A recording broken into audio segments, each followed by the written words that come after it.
Several cars are parked on a tree-lined city street in Arlington, Virginia. Inside an apartment, an elderly black woman sits at a kitchen table with a middle-aged black woman. The middle-aged woman wears sunglasses and is in a wheelchair. Words appear. Scherrone, Dunhamn. I went after to show party. I'm now 52 years old. For the first 48 years, I was able to walk some and use a little bit of my hand, but not a lot. Photos of Scherrone over the years hang on a wall.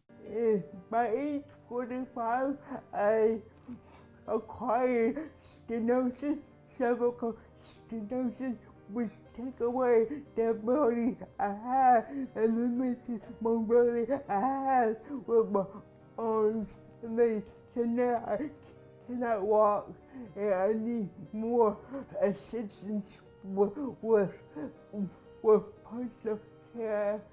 Scherrone uses her tongue and lips to type on a keyboard. And now I have my stimulus glasses, which affects my eyes. My eyes are sensitive to light, and without medication, I wouldn't be able to open my eyelids at all. Next, a middle-aged white woman with sandy hair, in a home setting. Words appear. Nancy Mercer, LCSW. Helping Scherrone find housing. Scherrone and Jane have been looking into what are the next steps for Scherrone when mom is no longer able to care for her. And Scherrone is a very social woman, and right now she lives in an incredibly beautiful apartment, but she has to manage and oversee her care 24/7. And one of the reasons Jane, her mom, is living with her is because they couldn't get a roommate to be there to provide that care, somebody who would be reliable.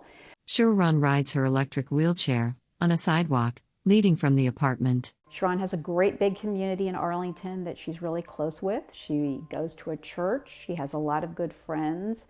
She did incredible work in the federal government, but unfortunately, she has a great retirement plan. And you might say, why is that unfortunate? Well, it's unfortunate because when you have a disability and you need a lot of supports, sometimes it's hard to get the things that you need when you have a good retirement plan. Words appear. Because of Scherrone's income, she does not qualify for financial assistance available to persons with disabilities. Scherrone rides across a parking lot in her wheelchair and goes up a ramp into a blue van. She wears a mask over her face. My medical bills in my personal assistance cost is enormous. It's like every 5 years I acquire a new disability, one on top of another, and my latest disability is with my eyes. For the COVID vaccine, I got another disability, so those medical expenses are enormous. Scherrone maneuvers her wheelchair to the front passenger side of the van. Nancy in her home. Scherrone is unique in a lot of ways that she's had a professional career for over 20 years with the federal government. And her job was to create opportunities for other people with disabilities in the federal government. Jane drives the van. And now as she faces retirement, she's going to have to open up another door because she's worked and she has made a name for herself and she's a professional and she has a great retirement. And the problem is now it's going to be hard for her to find the resources and services she needs to live as a person aging and retiring in her community.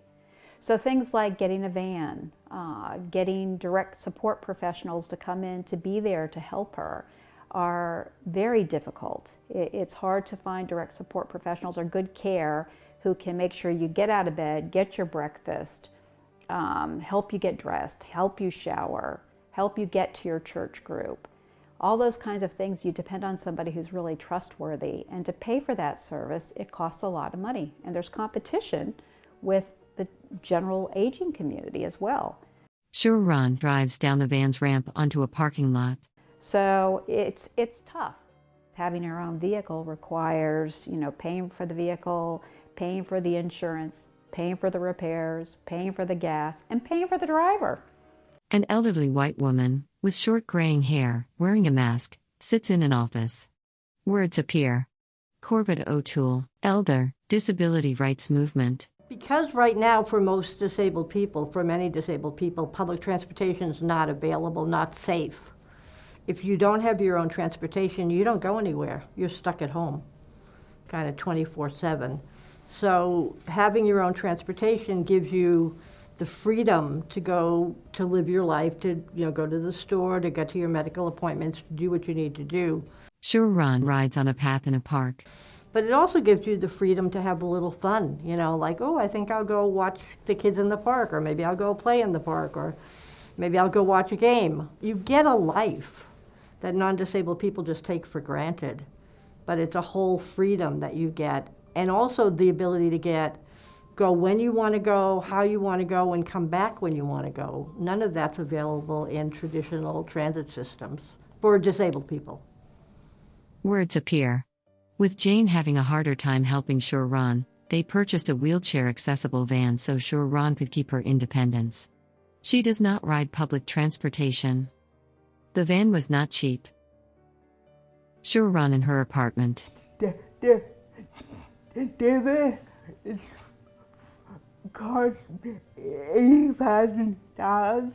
Scherrone explores the park. I took a loan from my fellow credit union because I worked. My income was too high to qualify for other disability programs to help me pay for the van. So I had to pay for it out of pocket with all my other medical expenses and personal assistance that I need. It has just one more thing added to my plate. Words appear. For many, a van is simply a means of transportation from one place to another, but for Scherrone, a van is a means to replenish her soul and nurture her curiosity. Reverend Dr. Joyce Penfield, friend of Scherrone's. Scherrone has never asked for financial help, but she needs it now to keep her safe and independent. Please consider giving her a donation at www.scherronesfundraiser.com. Credits. Produced by Team Trust.